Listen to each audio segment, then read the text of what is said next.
Wenn die meisten Teenager an einem Freitag schulfrei haben, schlafen sie aus, treffen sich vielleicht mit Freunden oder tummeln sich den ganzen Tag im Schlafanzug im Haus herum. Als die 15-jährige Alyssa Bosterman aus Missouri an einem Freitag schulfrei hatte, verbrachte sie den Tag damit, 2 Löcher in den Boden zu graben, die als Gräber dienen sollten. Dann wartete sie. Alyssa setzte ihr Leben wie gewohnt fort, ging zur Schule, verbrachte Zeit mit Freunden und wartete auf die Gelegenheit zu morden. Diese Gelegenheit kam nur 4 Tage später am Abend des 21. Oktobers 2009, als ihre Nachbarin, die 9-jährige Elizabeth Alton, auf dem Heimweg vom Haus ihrer Freundin war. Elizabeth wurde zuletzt um 18:15 Uhr gesehen, als sie das Haus ihrer Freundin verließ, um nach Hause zu gehen.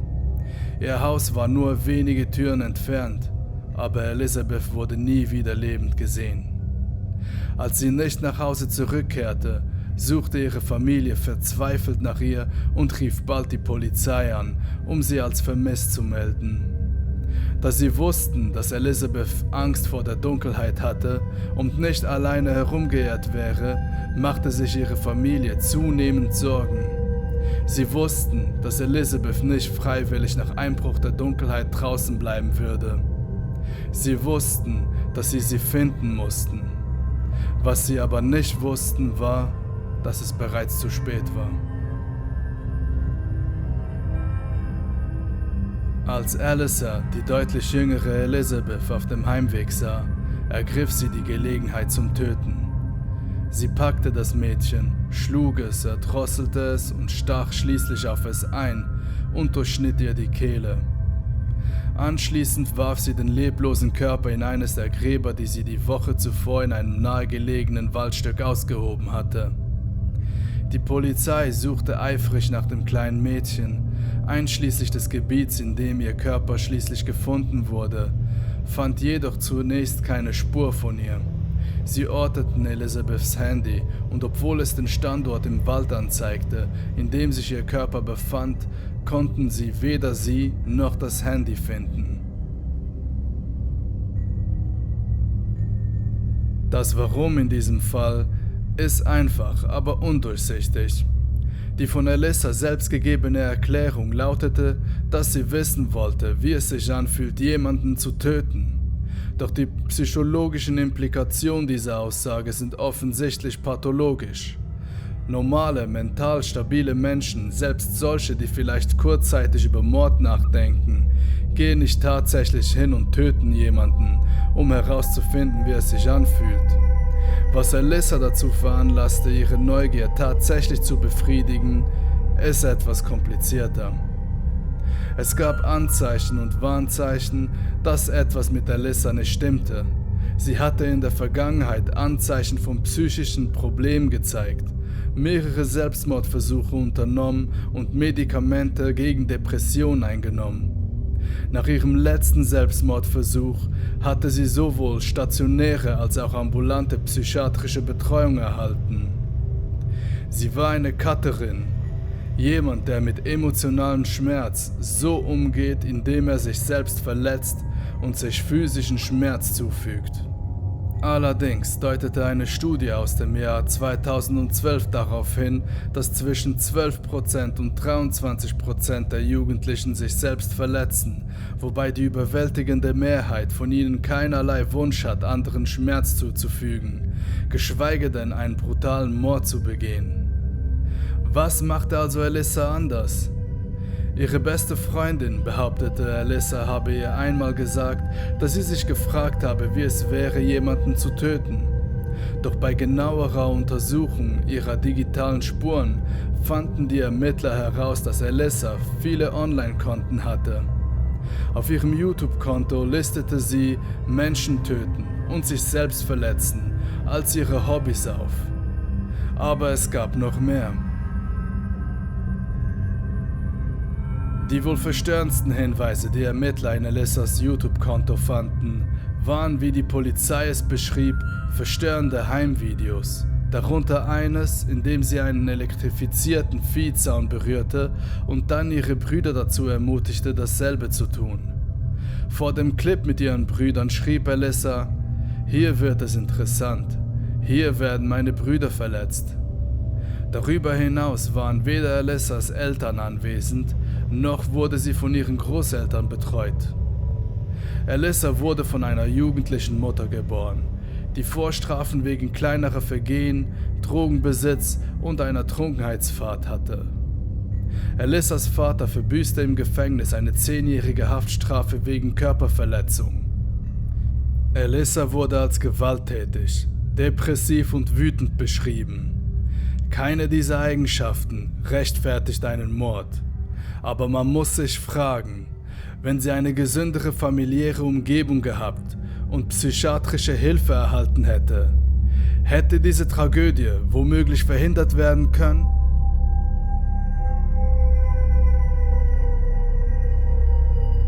Die Polizei spekulierte, dass Alyssa nicht nur ein, sondern 2 Gräber ausgehoben hat, weil sie ursprünglich geplant hatte, ihre beiden jüngeren Brüder zu ermorden, bevor sie sich impulsiv für Elizabeth entschied.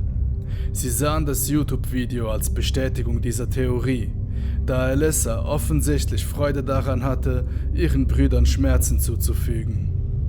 Alyssa hat diese Anschuldigung nicht bestätigt und wir werden vielleicht nie die Antwort erfahren. Hatte Alyssa andere Ziele im Sinn für ihre Verbrechen? Hätte sie erneut getötet, wenn sie nicht beim ersten Mal erwischt worden wäre?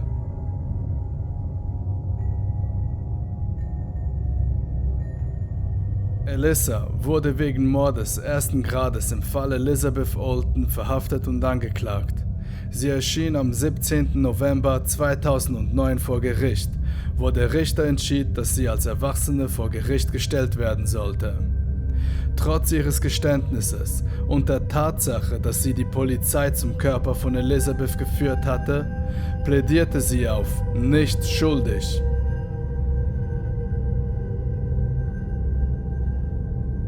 Nach mehreren Verzögerungen im Prozess sollte sie schließlich am 30. Januar 2012 vor Gericht wegen Mordes angeklagt werden. Stattdessen bekannte sich Alyssa schuldig im Fall von Mord 2. Grades und bewaffnetem kriminellem Handeln. Im Gerichtssaal war ein hörbares Aufatmen zu hören, als die nun 18-jährige Alyssa zugab, Elizabeth Olten mit einem Messer die Kehle durchgeschnitten und sie anschließend mit ihren bloßen Händen erdrosselt zu haben.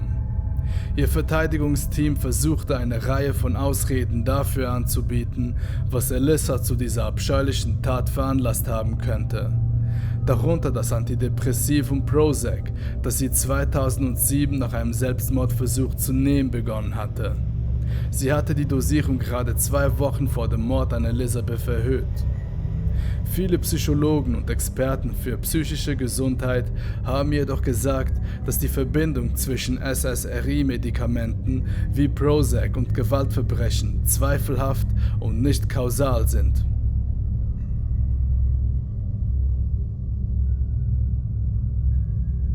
Alyssas Verteidigungsteam schilderte eine Familiengeschichte von Drogenmissbrauch, Suizidversuchen und psychischen Störungen.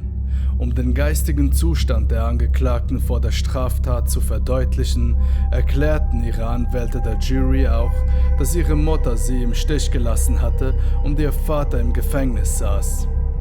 Psychologen der Verteidigung beschrieben Alyssa als psychisch geschädigt und schwer emotional gestört.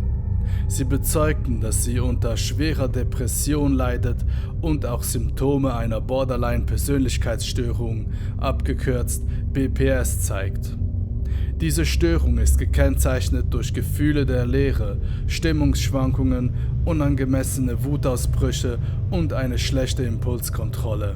Obwohl die Details von Alyssas geistiger Stabilität sehr beunruhigend waren, denn sie hatte zuvor Selbstmordversuche unternommen, eine Geschichte von Selbstverletzungen mit über 300 Schnitten an ihrem Körper sowie selbst zugefügten Zigarettenbrandmarken, war das beunruhigendste und belastendste Beweismittel, das vorgelegt wurde, ein Tagebucheintrag, den Alyssa nach dem Mord verfasst hatte. Sie schrieb: Ich habe sie erwürgt, ihre Kehle durchgeschnitten und auf sie eingestochen. Jetzt ist sie tot. Ich weiß nicht, wie ich mich gerade fühlen soll. Es war erstaunlich. Sobald du über das "Oh mein Gott, ich kann das nicht tun" Gefühl hinwegkommst, ist es ziemlich angenehm. Ich bin gerade etwas nervös und zittrig. Okay, ich muss jetzt zur Kirche gehen. LOL. Sergeant David Rice von der Missouri State Highway Patrol, der Alyssa in den Tagen nach dem Mord befragte, sagte vor Gericht aus, dass das Motiv erschreckend einfach war. Letztendlich sagte sie, dass sie wissen wollte, wie es sich anfühlt. Nach Tagen emotionaler Zeugenaussagen vor Gericht hielt die Staatsanwaltschaft leidenschaftlich plädierend darum, dass die Richterin ihr eine lebenslange Haftstrafe verhängen solle. Alyssa, die während der Darstellung ihrer Straftat durch die Anklage emotionslos auf den Boden gestarrt hatte, brach schließlich zusammen und weinte zum ersten Mal in über 2 Jahren Gerichtsverhandlungen, als ihre Großeltern aufgebracht den Gerichtssaal verließen. Alyssas Großeltern waren nicht die einzigen, die einen emotionalen Zusammenbruch erlitten. Nach der Ankündigung des Richters, dass er das Urteil am nächsten Tag verkünden würde, rief die Großmutter des Opfers, Elizabeth Olten, aus: Ich denke, Alyssa sollte aus dem Gefängnis entlassen werden, wenn auch Elizabeth aus dem Grab kommt.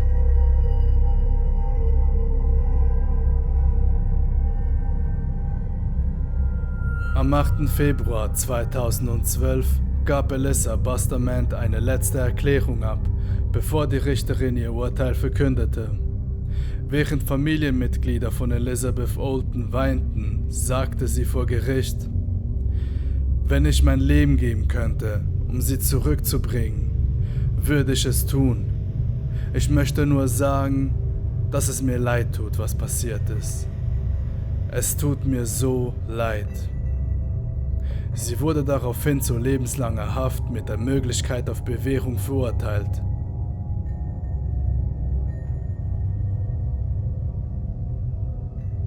Alyssa Bustamante bekam 2014 einen neuen Anwalt und versuchte zu argumentieren, dass ausstehende Fälle vor dem obersten Gerichtshof der USA ihren Schuldspruch von 2012 verhindert hätten. Sie beantragte eine neue Verurteilung, aber der Richter wies den Fall ab. Im Jahr 2015 verklagte Patricia Priest, die Mutter des Opfers Elizabeth Olten, Alyssa Bustamante sowie eine Einrichtung für psychische Gesundheit und 2 ihrer Mitarbeiter wegen des unrechtmäßigen Todes ihrer Tochter. Die Klage gegen die Einrichtung und ihre Mitarbeiter wurde abgewiesen. Aber Alyssa wurde verantwortlich gemacht und wird Priest $5 Millionen plus jährliche Zinsen schulden, bis die Schuld beglichen ist.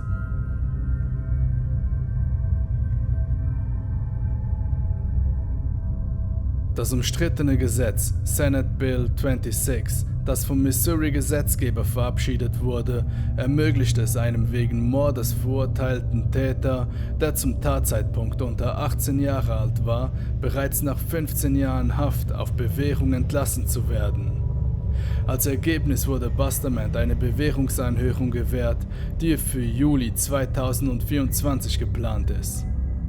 Einige Gesetzgeber in Missouri sowie die National Organization of Juvenile Murderers versuchen, das Gesetz aufzuheben oder neu zu formulieren.